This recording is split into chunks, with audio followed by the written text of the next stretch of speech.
दयालपुर नामक गांव में रघुवीर नाम का एक आदमी रहता था। रघुवीर गांव में दूध बेचने का काम करता था। रघुवीर के पड़ोस में उसका भाई ललित रहता था और वो भी दूध बेचने का काम करता था। पता नहीं पिताजी ने ललित को एक गाय क्यों दे दी। अगर उन्होंने ऐसा ना किया होता तो आज पूरे गांव में सिर्फ मैं ही दूध बेचता। ललित बहुत अच्छा इंसान था, दिल लगाकर काम करता था और अपने परिवार के साथ खुश रहता था। मगर रघुवीर हमेशा अशांत रहता था, सभी का बुरा करने में लगा रहता था। अरे रघुवीर, आ गए दूध देकर? हाँ आ गया, तुम बताओ। हाँ भाई, आज जल्दी काम खत्म कर लिया क्योंकि मुन्ने के स्कूल में बुलाया गया था ना। अच्छा है, अब मैं जाता हूँ, मुझे बाजार से कुछ सामान लेकर आना है। ठीक है भाई। रघुवीर ललित को बिल्कुल भी पसंद नहीं करता था। हमेशा पिताजी ललित का ही पक्ष लेते थे, उसकी बड़ाई करते थे। पता नहीं ऐसा क्या है इसमें, है? मुझे तो कुछ भी खास नहीं लगता। ललित का सुखी और शांत जीवन रघुवीर से देखा नहीं जाता था। रघुवीर घर आता है, तभी उसकी पत्नी चंदा कहती है, आ गए आप? कहाँ घूम रहे हैं सुबह से? तुम काम बताओ ना, तुम्हें क्या मतलब मैं कहीं भी घूमूं? सुनिए जी, ये हर वक्त मुझसे चिड़चिड़ा होकर मत बात किया कीजिए, बता देती हूँ। हाँ, तुम मेरा दिमाग खाना बंद करोगी तभी तो मैं शांत होकर बात करूंगा। छोड़िए जी, आपको समझाकर कोई फायदा नहीं, मैं सीधे मुद्दे की बात करती हूँ। हाँ बोलो, क्या बात है? धीरे धीरे बच्चे बड़े हो रहे हैं, इसीलिए खर्च बढ़ता जा रहा है और आपकी आमदनी उतनी की उतनी ही है। ऐसे घर नहीं चल पाएगा। हाँ तो क्या चाहती हो, मैं क्या करूं?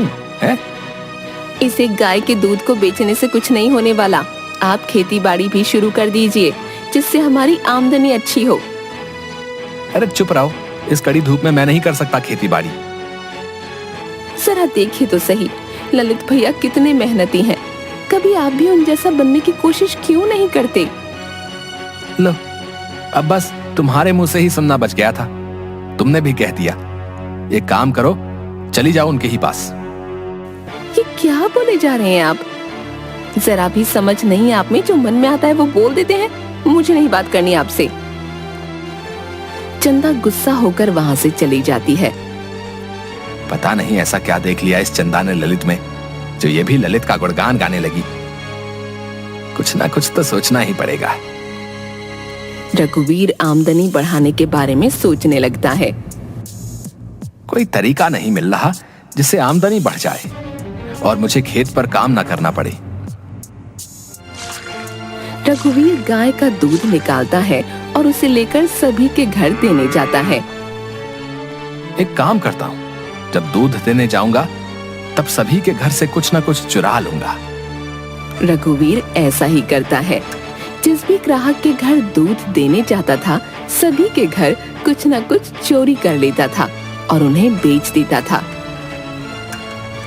इस काम से भी कुछ खास पैसे नहीं मिल रहे हैं। इन छोटे मोटे सामानों को बेचकर 100-200 मिल पाते हैं। इसमें क्या होगा? कुछ बड़ा सोचना होगा। सभी को दूध देकर जब रघुवीर घर वापस आ रहा था, तभी उसकी नजर ललित पर पड़ती है।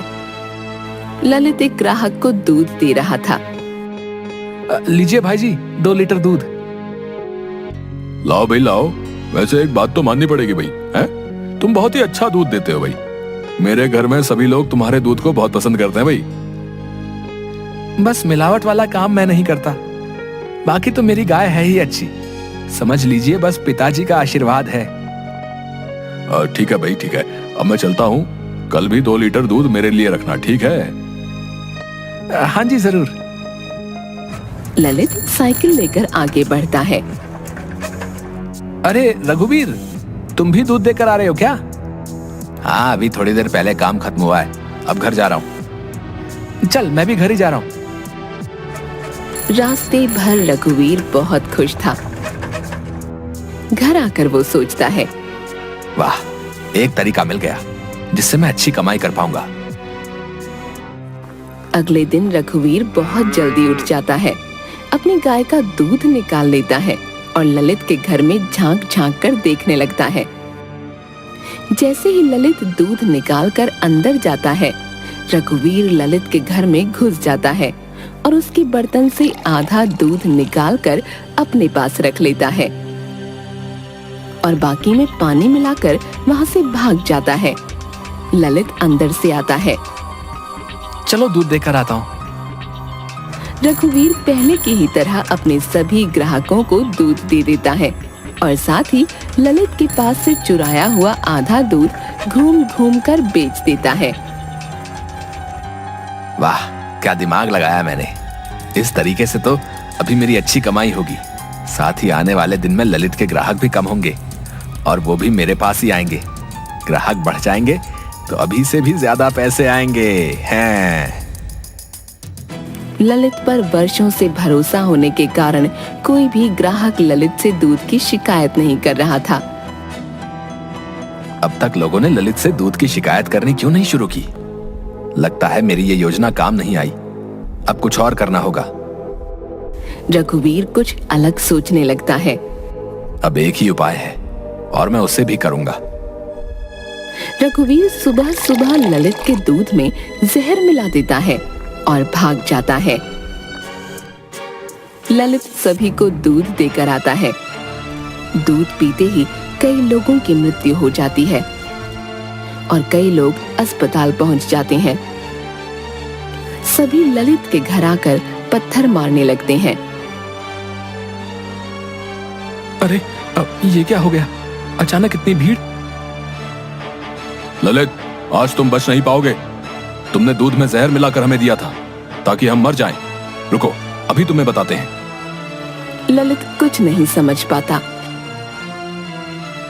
सभी उसे मारना शुरू कर देते हैं।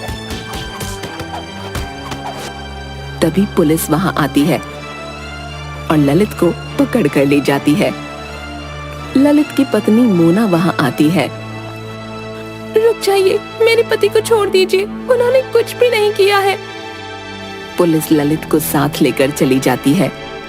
ललित की पत्नी और बच्चे रोने लगते हैं। तभी मोना की नजर रघुवीर पर पड़ती है। ऐसे दुख के माहौल में रघुवीर मुस्कुरा रहा था।